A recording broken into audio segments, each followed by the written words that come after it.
मी कोकणातली या चॅनलमध्ये तुमचं स्वागत आहे. आज आपण बघणार आहोत शेंगदाण्याचे झटपट लाडू कसे बनवायचे. तर हे लाडू खूप पौष्टिक असतात. त्यासाठी बघा मी काय काय ड्रायफ्रूट यूज केले आहेत. काजू आहे, बदाम आहे, चारोळे आहेत, खारूक आहे आणि त्याच्यानंतर आहे अक्रोड. तर हे सगळं मी आता गरम करून घेणार आहे. आता गरम यासाठी करायचं की त्याला जे आपण मिक्सर करतो, बारीक करतो तर ते प्रॉपर होतं. थोडंसं तूप घालायचं आणि ते सगळे ड्रायफ्रूट हलकेसे आपण गरम करून घ्यायचे. आता बघा बदाम थोडेसे लाल झाल्यावरती आपण त्यांना काढून घेणार आहोत. असंच आपण दुसरेही ड्रायफ्रूट आहेत ते गरम करून घेणार आहोत. अक्रोड आहे, काजूगर वगैरे सगळं. आणि मग त्यांना थोडेसे थंड झाले की आपण त्यांना मिक्सर करून घ्यायचं आहे. आता तुम्ही जाडसरही मिक्सर करून घेऊ शकता आणि एकदम बारीक करून घेऊ शकता जर तुमच्या घरात छोट्या मुलांसाठी हे लाडू बनवणार असाल तर. आणि हे लाडू खरंच खूप पौष्टिक असतात. त्याच्यामुळे तुम्हीही हे लाडू अशा सोप्या पद्धतीने बनवू शकता. खारूक आहेत ते कंपॅरेटिव्हली थोडे जास्त फ्राय करायचे, म्हणजे बदाम वगैरेपेक्षा जास्त थोडेसे गरम करून घ्यायचे. कारण खारूक हे आतून खूप ओले असतात, त्याच्यामध्ये मिक्सर होत नाहीत, बारीक पेस्ट बनत नाही त्याची. त्याच्यामुळे थोडेसे त्यांना जास्त गरम करून घ्यायचं. आता काजूगर एवढे फ्राय करावे लागत नाहीत, त्याच्यामुळे थोडेसे काजूगर गरम करून नंतर मी त्याच्यात टाकते चारोळी आणि थोडीशीच परतून त्यांना काढून घेऊया आपण. चारोळी जास्त गरम करावी लागत नाही, पण हलकीशी गरम करून घ्यावी म्हणजे आपले लाडू पण टिकतात आणि छान होतात. बघा इथे आता छान माझे सगळे ड्रायफ्रूट फ्राय झाले आहेत. तर आता आपण यांना एक एक करून मिक्सर लावून घेऊया. तर मिक्सर लावून घ्यायच्या आधी बदाम असतात ते आपली अख्खे मिक्सरला लागत नाहीत, म्हणून आपण त्यांना थोडंसं असं बारीक करून घेणार आहोत, म्हणजे ते पटकन मिक्सरला बारीक होतात. रियांचे हे लाडू फेवरेट असल्यामुळे त्याचीही मध्ये मध्ये लुडबुड चालू होती. तर चला आता आपण काय करूया, हे ड्रायफ्रूट आहेत ते मिक्सर करून घेऊया. आता मी पहिलं बदाम लावून घेत आहे. तर बघा याची एकदम बारीक पेस्ट बनवली आहे मी, कारण मी रियांसाठी हे लाडू बनवते. तुम्ही थोडेसे जाडसरही बनवू शकता, छान लागतात जाडसर बनवलं तरी.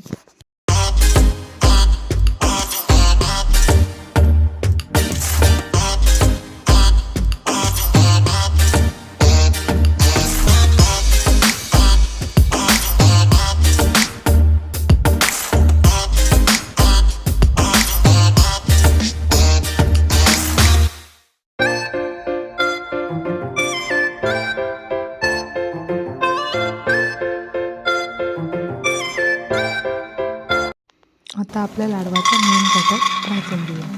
तर आता आपण शेंगदाणे भाजून घेऊया. इथे मी अर्धा किलो शेंगदाणे यूज केले आहेत आणि जे ड्रायफ्रूट पण यूज केले त्याचं प्रमाणही मी देते.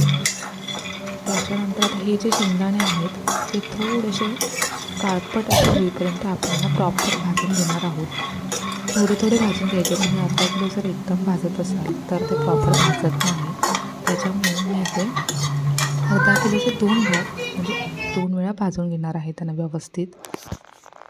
आता इथे बघा मस्त असे माझे शेंगदाणे भाजले आहेत. असंच आता आपण थोडे उरलेले जे शेंगदाणे आहेत त्यांना फ्राय करून घेऊया. बघा माझे शेंगदाणे व्यवस्थित असे फ्राय करून झाले आहेत. आता ह्यांना मी हलकंसं थंड होऊ देणार आहे आणि मग आपण ह्याची बारीक पेस्ट करून घेणार आहोत. तर आता मी यात घालते तीळ पण थोडे यूज करणार आहे. तर मी व्हाईट तीळ घेतलेत. तर हे तीळ आपण गरम करून घेऊ हलकेसे आणि ह्यांना मी मिक्सर करणार नाही. तीळ मी असेच घालणार आहे. आता बघा जे बारीक केलेले ड्रायफ्रूट्स होते त्याच्यामध्येच हे मी तीळ घालणार आहे. तीळ बारीक नाही करायचे, कारण ते लाडू खाताना ते तीळ छान लागतात कुरकुरीत गरम करून घेतल्यामुळे. तर आता आपण शेंगदाणे मिक्सरला लावून घेऊया. शेंगदाणे पण जेव्हा तुम्ही वाटता तेव्हा त्याची जाडसरच वाटून घ्यायचे आहेत, ते एकदम बारीक करायचे नाही आहेत, कारण आपण आता गुळासोबत परत त्याला वाटणार आहोत. त्याच्यामुळे थोडेसे जाडसर त्याला वाटून घ्यायचं आहे. आता बघा माझे शेंगदाणेही बारीक झाले आहेत. आता आपण काय करूया, त्याच्यात जे ड्रायफ्रूट बारीक करून घेतले होते ते घालूया आणि ह्याला एकजीव करूया. प्रॉपर ह्याला हाताने मिक्स करून घ्यायचं आहे आणि मगच याच्यात आपण घालणार आहोत गूळ. तर आता याच्यात वेलची पावडरही घालूया थोडीशी. वेलची पावडर ही तुम्हाला जर आवडत असेल तरच घाला, ऑप्शनल आहे. आता हे सगळं आपण मिक्स करून घेऊया, म्हणजे ते शेंगदाण्याचा जो कूट आहे आणि ते ड्रायफ्रूट एकत्र होतील. आता हे मिक्स करत असताना शेंगदाणा आपण लावल्यावरती कधीतरी चिकट होतं, त्याच्या गुठळ्या ठेवायच्या नाही आहेत. ते प्रॉपर असं एकजीव करायचं आहे त्याला. आणि त्याच्यानंतर आपण ह्याच्यात आता घालणार आहोत गूळ घालणार आहोत. जर तुम्ही अर्धा किलो शेंगदाणे घेत असाल तर पाव किलो गूळ घ्यायचा आहे. म्हणजे अर्धा किलोपेक्षा थोडासा जास्त गूळ घ्यायचा आहे, कारण आपलं ड्रायफ्रूटचं पेस्ट पण असते तर ते जास्त होतं. आता बघा थोडं गूळ घालून आपण ह्याला मिक्स करून घेणार आहोत. आणि हा गूळ त्याच्यामध्ये मिक्स झाला की परत एकदा आपण ह्याला मिक्सर करून घेणार आहोत. आता मिक्सर यासाठी की गुळाच्या पण काही काही गुठळ्या राहतात आणि त्या मिक्सर केल्या की प्रॉपर एकजीव होतात, म्हणून आपण ह्याला परत आता मिक्सर करून घेणार आहोत. आता इथे बघू शकता मिक्सर करून घेतल्यावरती तो गूळ आणि ते मिश्रण प्रॉपर असं मिक्स झालं आहे, जेणेकरून आपल्याला लाडू वळायला अजून इझी जातं. कारण यात आपण तूप वगैरे काहीही घालणार नाही आहे. डायरेक्ट त्या गुळाच्या आणि गूळ आणि शेंगदाण्याच्या ह्याच्यामध्येच आपण लाडू बनवणार आहोत. कुठेही आपण पाकाचा पण यूज केला नाही आहे. त्याच्यामुळे हे लाडू बनवायला खरंच खूप सोपे आहेत. मिक्सर करून झाल्यावर हे मिश्रण परत एकदा आपण एकजीव करून घेऊया. मस्त ते छान असं ऑइली होतं बघा. त्या शेंगदाण्याचंच तेल सुटतं आणि हे लाडू त्या गूळ आणि शेंगदाण्याचे मस्त बनतात. आता हे प्रॉपर मिक्स झालं आहे. आपण आता लाडू वळून बघूया. तर इथे बघा छान असा लाडू वळला जातो आहे आणि हे ड्रायही पटकन होतात, मस्त लागतात.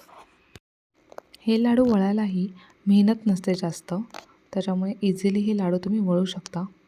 तर चला आता आपण सगळे लाडू बनवून घेऊया.